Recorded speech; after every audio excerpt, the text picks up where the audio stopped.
Evening, everybody. How are you tonight? That's good. I'm doing great. My name is Mike Zakis, and I'm a beekeeper and apitherapist from Boynton Beach. I've been doing this for almost 20 years, and before I get into my presentation, I just want to tell you a little bit more about me. I got into this by accident. I actually was my first patient. I had psoriatic arthritis, and the arthritis was so bad that I was hospitalized. I had it in my feet, my knees, my hips, my back, my shoulders, and my hands. And I did everything the doctors told me to do for about 2 years, and I got a little bit better, but I wasn't great. And I thought to myself, so I'm gonna have to take all these meds for the rest of my life and get my liver checked all the time, and I still can't do a lot of simple things. And someone sent me a book about a guy in Vermont who was doing bee venom therapy. And I thought, you know what? Well, I'm gonna give it a whirl. I'm gonna give it a try. There was a beekeeper living on my street. I ran to his house with the book. I said, can you help me with this? Here's this book, check it out. He goes, I don't know anything about it. I'm not gonna sting you, but stop by the house anytime you want, pick up bees, knock yourself out. And so, long story short, I did it, and I'll just say the arthritis went into remission, because there's no cure for arthritis, but I don't care about semantics of it all. I feel fine, I can do the things I couldn't do before. I've stopped taking all the meds, and that was about 20 years ago. And as a result, I started telling people about my success and or my luck, and I started learning more, attending seminars, and just over the years, a lot of people have become interested, not just in bee venom therapy, but in all the other products of the hive. And I've helped a lot of people, and I keep doing it because I see a lot of amazing things that you can say doesn't really have an explanation. And so I'm here tonight to talk about some new topics, but also some age-old topics. And I'm going to do a review of some of the products of the hive. Maybe I might mix in a couple anecdotes and a couple stories, and then if you like, you can ask questions at the end of my presentation. I'm happy to answer all questions. And if we run out of time here, we can move away, and I'll even answer questions after my time up here is done. Just real quick, apitherapy. Apis comes, that's the Latin word for honeybee, and it's the therapy using the products of the hive for maintaining good health or helping people with conditions and problems. A lot of my presentation that's on the slides tonight can also be found at the website of the American Apitherapy Society. And I have it at the bottom, and you'll see it again in another slide in the presentation. Some of the material is my own original material. I was at one of the seminars this summer in New York, and there was so much good material that I thought I'm going to use some of the material from the seminar and add some of my own to it. So here we go.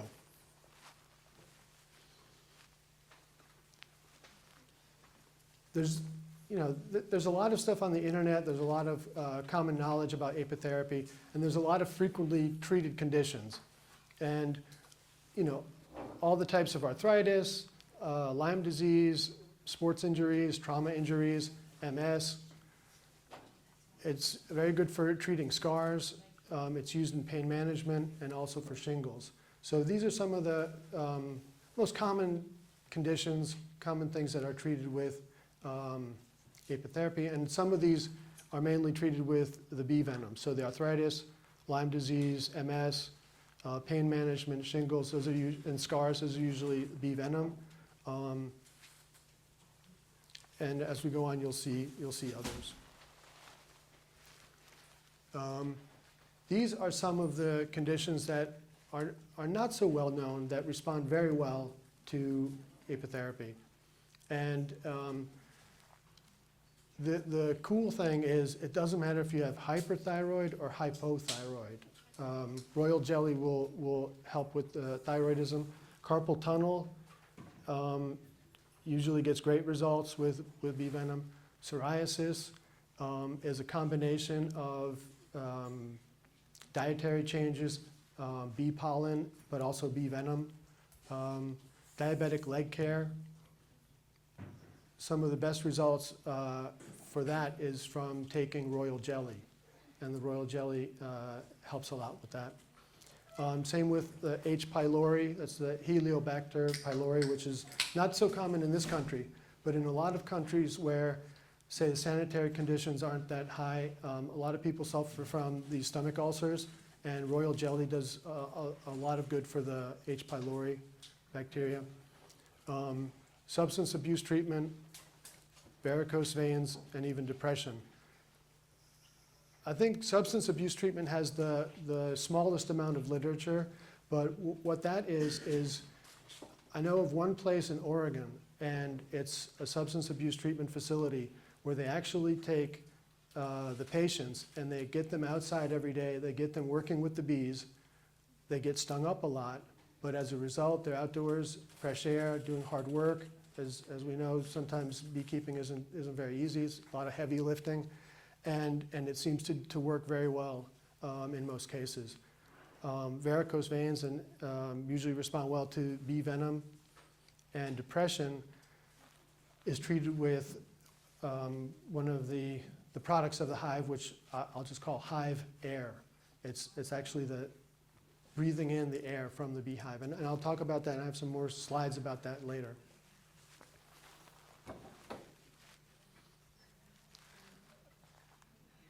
I'm just going to run through some of the main products of the hive, and I'm going to say some of, like in this case, general effects, other times indications. But, in general, bee venom is great for activating the immune system. It stimulates the adrenal glands, which produce cortisol. It's interesting, when I used to live in Europe, I used to go to a lot of markets to talk to beekeepers. There was always guaranteed one beekeeper selling honey amongst all the people selling fruits and vegetables. And a lot of the beekeepers told me the same thing about the winter. They said they don't know what it is, but during the winter they don't feel well. As soon as the spring comes and it's warm enough to go out and work the bees, and they're out in the flowers working the bees, getting stung, they said everything's right in the world. So they didn't put two and two together, and they didn't always know it, but it just the activation of the immune system and getting some stings and being outdoors, it's a fabulous thing. And I think we all benefit from it too, even though we don't always realize it at the time. As you know, the bee venom creates an immediate inflammatory effect. It improves the blood circulation.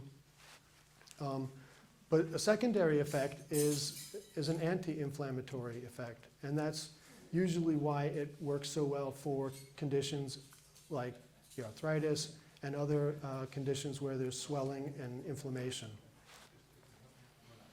And it does decrease the sense of pain over the long run. So I know a lot of people who get great results for things like back pain. And they've tried everything, they've almost lost hope, and then from bee stings, the back pain is managed in a way, and they can go about their daily activities without the use of powerful meds. And you probably see the picture. The stinger has come out of the bee. It's still in the skin of the person, and that's the mechanism for the bee sting therapy.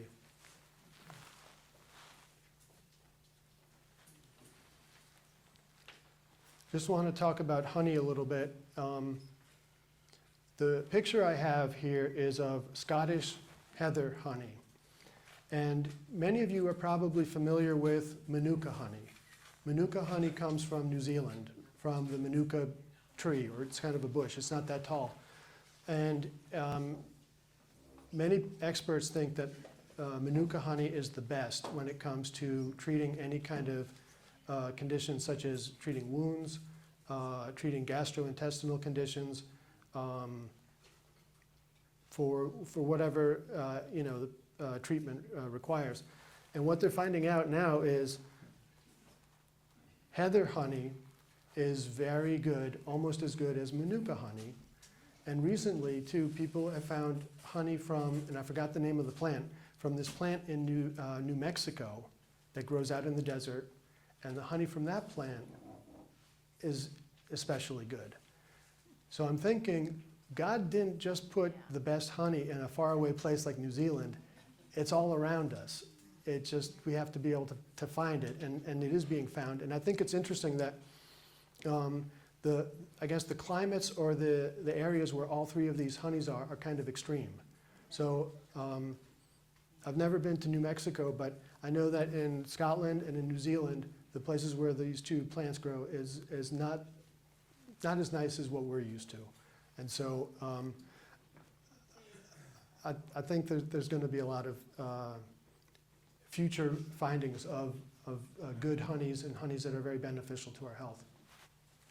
A lot of honey is recommended for gastrointestinal complaints, ulcers and the like, constipation, ulcers, the H. pylori, pharyngolaryngitis.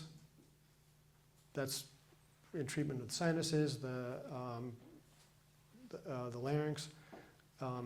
Actually, I'm suffering a little bit tonight. You might hear my voice is slightly scratchy. I tried to take a lot of honey in the last few nights. It's helped somewhat, but I guess you need to really be more persistent. Insomnia, it's really one of the best sleep aids. If you take honey right before you go to sleep at night, it might not work the first night, but if you keep trying it, it's going to work, and it's going to work in a way that helps you fall asleep, but it's also going to help you stay asleep. So you're not going to wake up at 3 in the morning and wonder, why did I just wake up? There's no noise, there's nothing going on. And then it's amazing, because if you take it at night, it works to help put you to sleep. If you take it in the morning, first thing you do, it helps to wake you up, and it gives you the energy you need to face the day. So it works with our own circadian cycles, and it helps us get prepared for the next part of the day. And then the last two indications, anorexia and osteoporosis.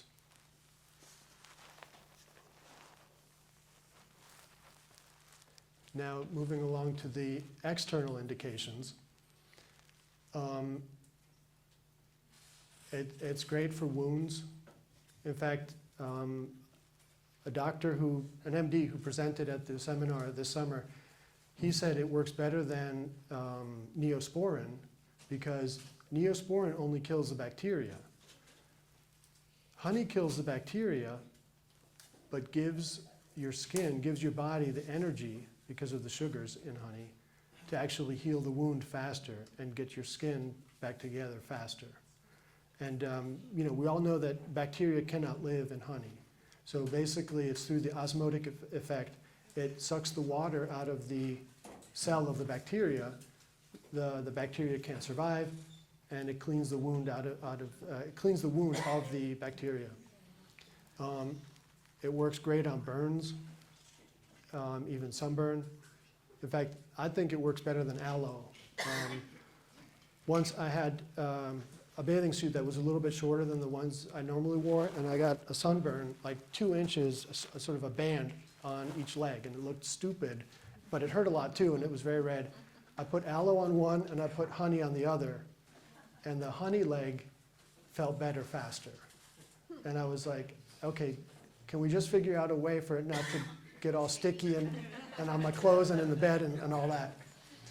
And they're finding ways to do that. And you can see some of these products like MediHoney, and they're making it into these bandages that are almost like this transparent yellow sort of film, which looks like the kind of wound bandages they use, but it's got honey in it as one of the active ingredients, and it's used for wound care.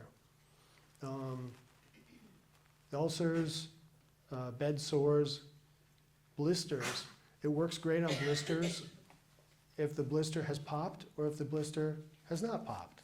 And again, because of the osmotic effect, if you put honey on a blister that's still intact, put a Band-Aid on it, it will somehow draw the water through the skin and relieve the inflammation and the sort of the water that's inside the blister, and get it flat again and heal it. It works on hemorrhoids and then also pink eye.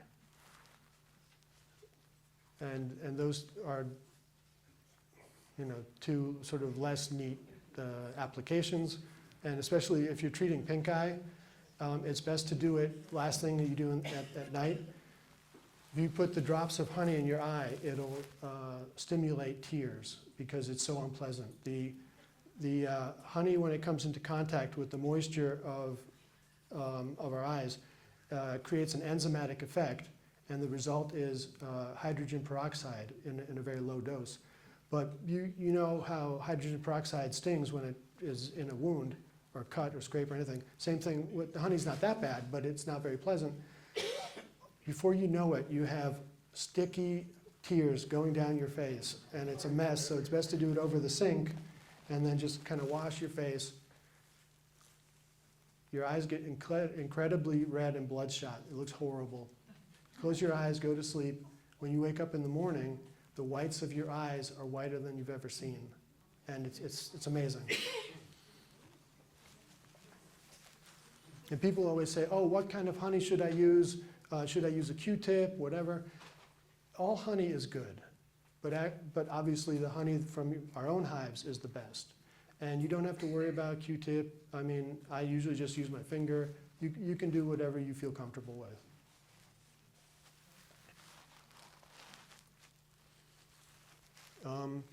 Wanted to talk a little bit about bee bread, and it's not a product that's readily available, but we all see it in our hives. And basically, what it is it's that little plug, and the picture is kind of tiny, but it's that little plug that's inside the honeycomb cell when the bees pack the pollen in together with the honey and their own saliva. And really, it's got the benefits of the pollen, it's got the benefits of the honey. But in some ways, because those two are together like that, the ability of our body to absorb the active ingredients is enhanced. And so it's a better product than just eating honey by itself or eating pollen by itself. And you can see a little list of the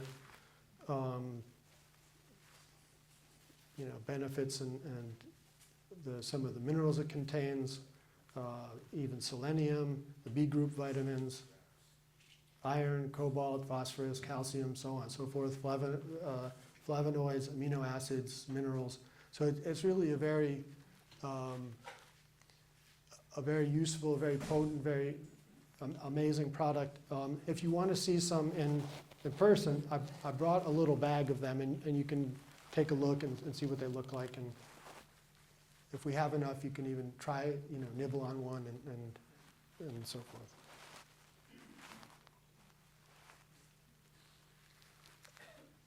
Just some of the indications for bee bread. GERD is just the kind of fancy Latin way to say acid reflux. IBS is the irritable bowel syndrome. Colitis, Crohn's disease, chronic fatigue. So it's really good for a lot of the autoimmune diseases. And of course, it's also being used as a complementary treatment for cancer. And one of the amazing things about bee pollen, it's one of the best things to take for cell regeneration. So if people are preparing for surgery or have just had an operation, it's one of the best things to eat and to take to help your body repair itself and have cells regenerate themselves. I love this picture, and I don't know where this is from, but my bee bread never looks this amazing. Mine is always usually just yellow, brown, and sometimes the whitish, but those other colors are fabulous. How can you tell when it's bread and when it's just pollen? I'm going to take this one question now, although I request, please, we'll do all questions at the end. The question was, how can you tell if it's bread or if it's pollen? The way you can tell, okay, a lot of times the pollen nuggets, when it's just pollen by itself, they'll be loose, and you'll see them by themselves. we all know what they look like when they're on the legs of the bees. By the time they pack it into the honeycomb cell, that's when it's becoming the bee bread.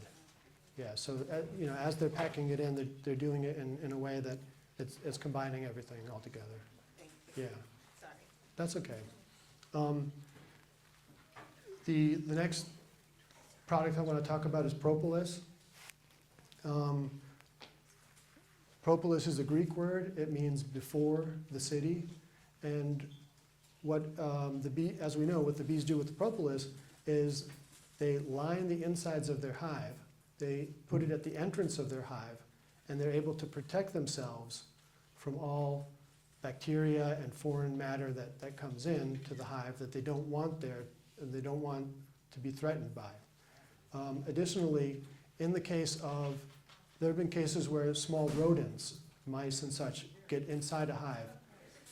The bees aren't able to carry the rodent out of the hive, but what they are able to do after they kill the rodent, they will embalm it with the propolis. And that way the body of the dead rodent is not there decaying and festering and causing a mess and a real health problem for the bees.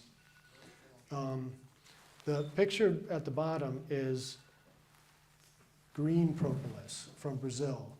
A lot of people think that the green propolis from Brazil is actually better than propolis that we have here, which is brown. I don't know enough about it to really comment. I just think it's interesting because I don't know, it looks so unappetizing. But yeah, but it's a big seller, and in fact, I even got talked into buying a little bottle of it, and it's a tincture. I've tried it out. I really can't say if it's any better or not than regular brown propolis, but all propolis is just it's a fascinating product, and you can see a list of some of the things that it's you know, it's the properties of it. It's protecting against radiation, anti-cancerous, anti-inflammatory. Again, it helps to regenerate tissues and cells, anti-parasite. So basically anything that you can put the word anti in front of, it's good. Antifungal, anti-parasitical, antioxidant.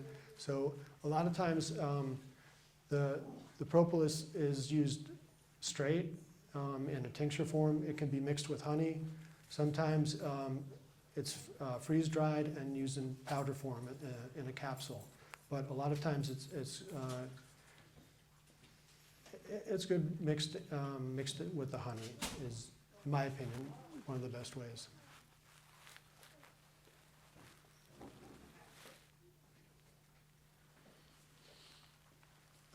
These are just some of the oral indications for propolis. In fact, I had a friend, he took a propolis nugget and he had a cavity and he was advised to go see a dentist. He had a lot of pain. He put it in the cavity of his tooth and delayed going to the dentist for a month. They say that, and this is just anecdotal, I don't recommend this to anybody, but I'm saying the propolis in that form, it helps to relieve pain, it helps to sterilize. In his case, it sterilized his tooth so that there was no risk of infection from bacteria, and it filled the little hole, the cavity in his tooth, and it allowed him to delay going to the dentist. So I don't think, you know, I think his case was extreme. He really didn't like going to dentists. He was able to delay it, but I don't recommend it. Some of the oral indications, again, for the pharynx, the gums, denture soreness, plaque gingivitis, periodontal problems, and even root canal treatment. One thing, though, I'll say about if you use propolis in your mouth, it will stain your teeth. And in fact, I remember once I went to the dentist and I was getting my teeth cleaned, and the gal says, "Oh, do you smoke cigars?" And I was like, no, I don't smoke cigars. She goes, "Well, your teeth, I mean, it just really looks that way." I go, "Well, I take propolis." And I'm not sure if she understood or knew what I was talking about, but she just kind of nodded and was like, "Oh, okay." So she probably thought, yeah, he smokes cigars, he just doesn't want to say anything. But it is very good for all kinds of oral complaints. And in the picture there, you see the big bottle is the capsules, that's the powdered form. And then the little one is the tincture, which is extracted in an alcohol solution. And they also have extractions that can be done in butter. I know people will, over a double burner, will melt butter and chunks of propolis together and extract it like that. And there's also vodka. There's vodka, yeah. I mean, some people just put chunks of the propolis into a bottle of spirits. And then you just sort of, every time you walk past it, just sort of shake it upside down a couple times, and over the days and weeks, it turns into this amber-colored blend. And then this way, if anybody says that you're drinking too much, you can say, no, I don't have a drinking problem. This is my therapy. I need it for my oral health.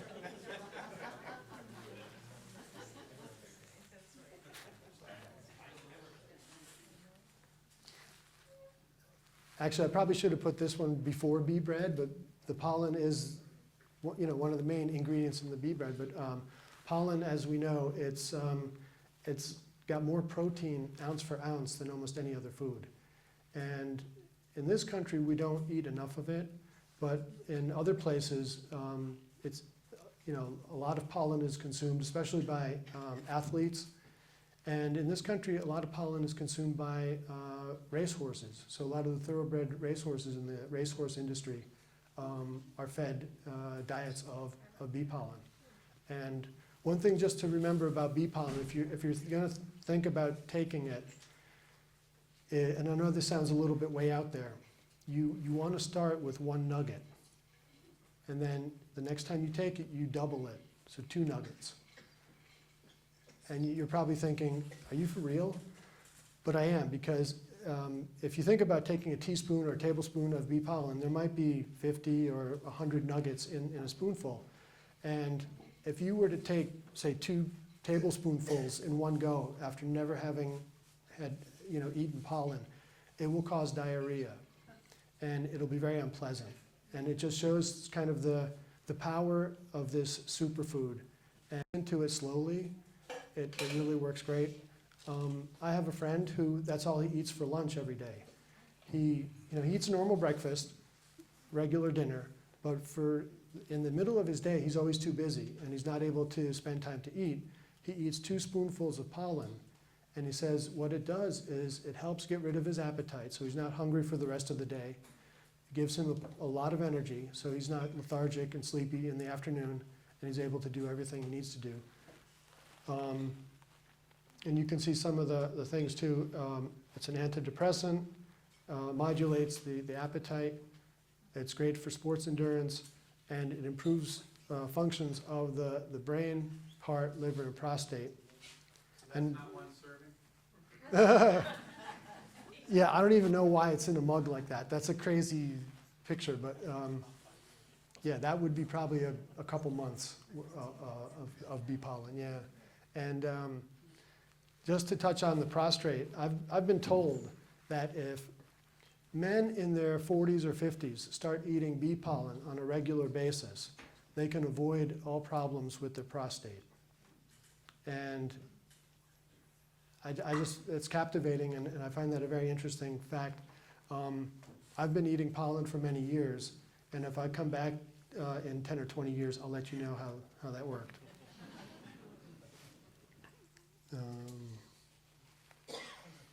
Yeah, and the interesting thing too, a lot of people take pollen when they want to lose weight, and there's been good results with that.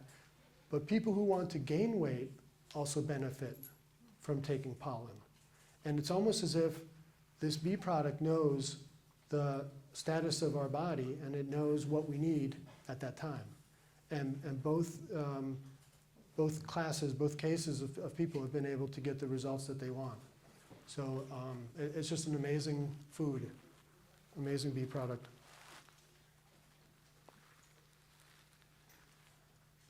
Next one is royal jelly. It does a lot of great stuff. In a nutshell, royal jelly is so energy rich. It's again like a superfood. It helps with all kinds of hormonal imbalances, and that's one of the specialties of the royal jelly. I think this is what you would take if you have a thyroid imbalance. This is what you would take with other imbalances in glandular or hormonal times. The only problem is very labor intensive to harvest. And if you think about your own hives and you think about how many queen cells you have and how many queens they need and which ones you can take it from and how you're going to do it and all that, you really get such a small amount that it's almost not practical to do it. Unfortunately, a lot of the royal jelly that's sold commercially comes from China. And there's a lot of questions, and there's a lot of complaints about products from China. So it's almost like, should I eat that? Is it going to be helping me? Am I going to be worse off as a result? But some of the royal jelly that's probably the most popular is the royal jelly that comes in powder form, and it's called lyophilized, and it's sold in capsules. There's also royal jelly that's mixed with honey, and sometimes people get good results when eating that. But you can see that it's good for normalizing the blood pressure, toning and strengthening the body. It's just good for exertions, whether mental or physical exertions. It's good for fatigue and insomnia. People say it slows down the aging process. I mean, does anything really slow down the aging process? I'm not convinced. But I know that royal jelly is used for people who get so old and so unwell that they suffer from asthenia or asthenia gravis, where their metabolism starts to slow down, starts to shut down, and this helps them with that. It's also used for little tiny babies. Sometimes a newborn will have a condition that's called failure to thrive, which means they're not eating, the parents get all stressed out, and no one knows what to do. And then sometimes everybody seems like they're an expert and they know what to do. And babies have responded very well with royal jelly. They've been able to gain an appetite, and then they eat well, and they do very well. Again, helps with the cholesterol and cardiovascular disease. So royal jelly is not just good for the queen, but it's good for humans too, and there's a lot of applications for it. Okay, we've gone through all the products of the hive, and now when you saw the title of my presentation said new topics in apitherapy, one of the new things I wanted to show you is a bee leash. And it's almost, I'm just going to go for it. It's almost like if you think about a dog leash, this is a bee leash. And a lot of times, I've thought this for many years now, that we don't get stung accidentally, and we don't get stung in a part of our body that is meaningless. A lot of times, and I collect stories of this, where people have been stung in a spot on their body where they've either been suffering from some weakness or have had some condition, and they never really gave it much thought, but afterwards, their health improved. And I know I'm starting to sound a little bit way out there, but there is a lot of common thought and agreement that if bees are able to, they will find the best spot to sting you. And a lot of that has to do with energy that they feel on our skin. A lot of times, these same points that have the highest energy align themselves with the same points that acupuncturists use and that are along the meridians of our body. And one of the ways I was able to test this was I have this little tool. And again, I don't know how useful this is or how good it is, but it was just very interesting. that when I turn it on, it lights up and it's got a little pointer. And as you bring this along the skin, you can find those same points.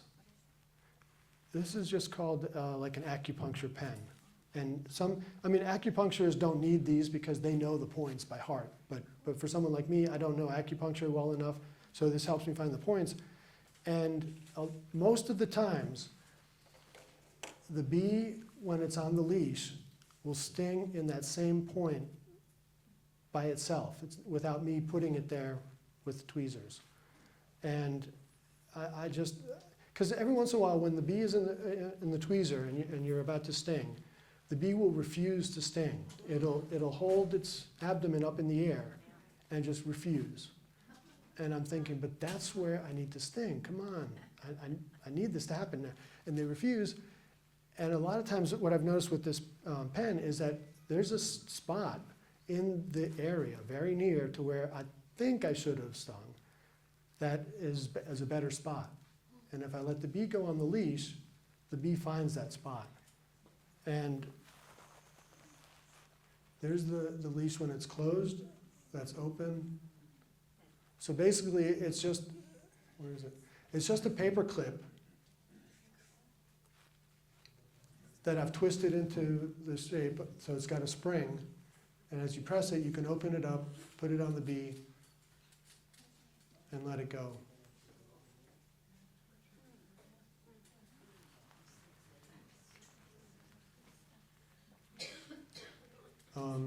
Yeah, and then these pictures are the bee on the leash, the use of the pen on the knee.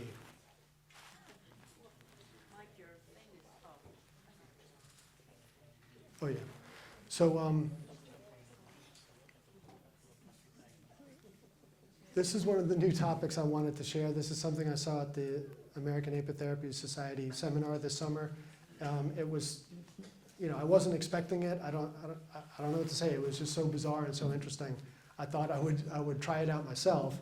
I have made a couple prototypes. Here's one of them. If you wanted to come up and take a look at it afterward, that's fine. And it's kind of slow. It's kind of a slow process. It takes up a lot of time, but it's so captivating, and the results are so interesting. Again, I'm not convinced there's a good explanation for it, but it's. I just thought I would share that with you.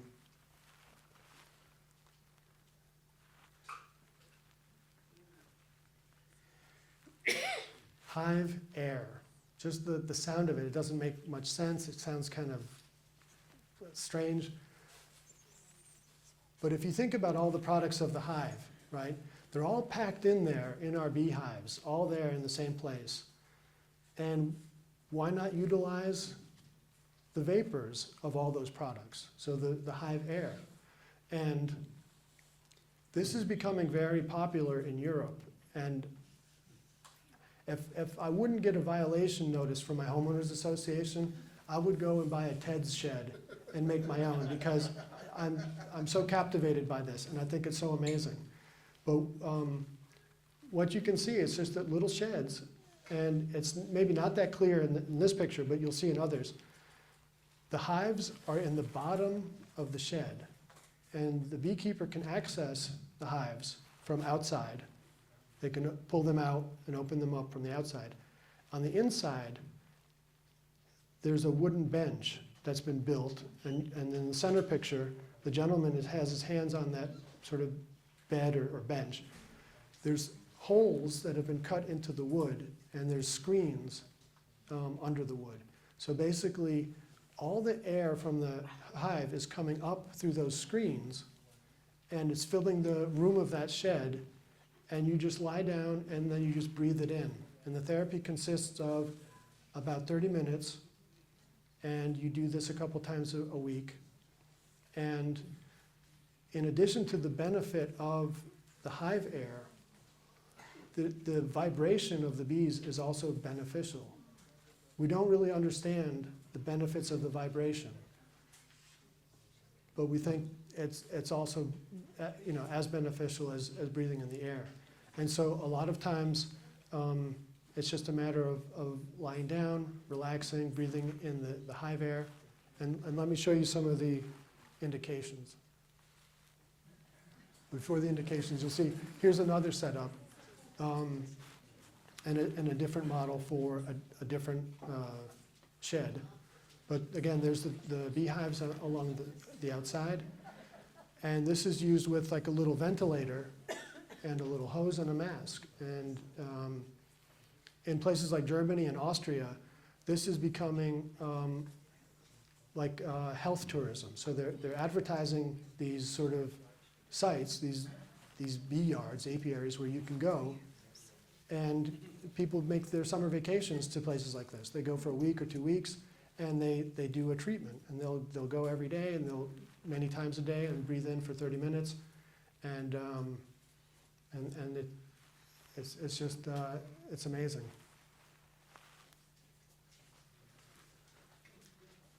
Some of the indications for the hive air. You know, we've all been told honey is good for allergies. Well, so is hive air. It works for asthma. It works on various coughs. And it works for depression. That one amazes me the most, because I think about all the people who take, you know, prescription meds for depression, and we don't know all the side effects, and we don't know the real benefits, but if you had a choice between taking the meds and just breathing hive air, I would think this is a no-brainer. I would try this first. And you know, we all know the smell of a beehive. Sometimes it's an intoxicating, fabulous smell. We don't always know exactly what's all in there and why we like it so much, but I mean, it's fabulous. So I can see where it would be helpful. It's helping with heart failure and rehabbing for people who've had strokes. And here's just a couple more pictures. I love the picture of the guy reading the newspaper. I mean, if ever there was a treatment that you would like, I would love to get a treatment where you just sit around and read. I mean, it's beautiful. In the middle there's more people with the masks. Children are doing it. And then up top, this is just another version that is like at a green market. And it's just sort of, I think it's for marketing purposes. It's you know, see-through, and they want to get a bit of the spectacle going, so they'll draw people in. And it seems like it's portable too, so they can move this to different places when they need to. But I think this is a therapy that's going to it's going to be more and more popular as time goes on, because it's so simple, it's so beautiful, it's just. It's amazing that it hasn't been done in bigger ways already.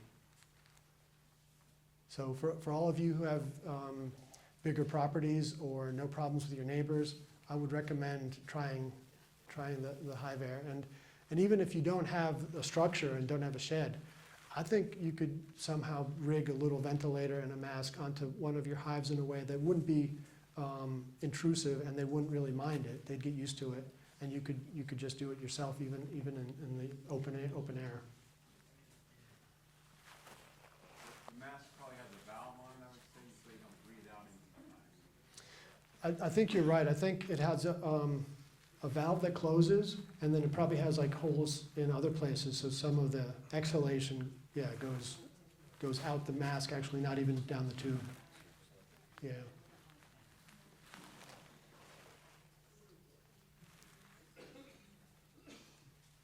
And that is the end of me boring you with all kinds of pointless information.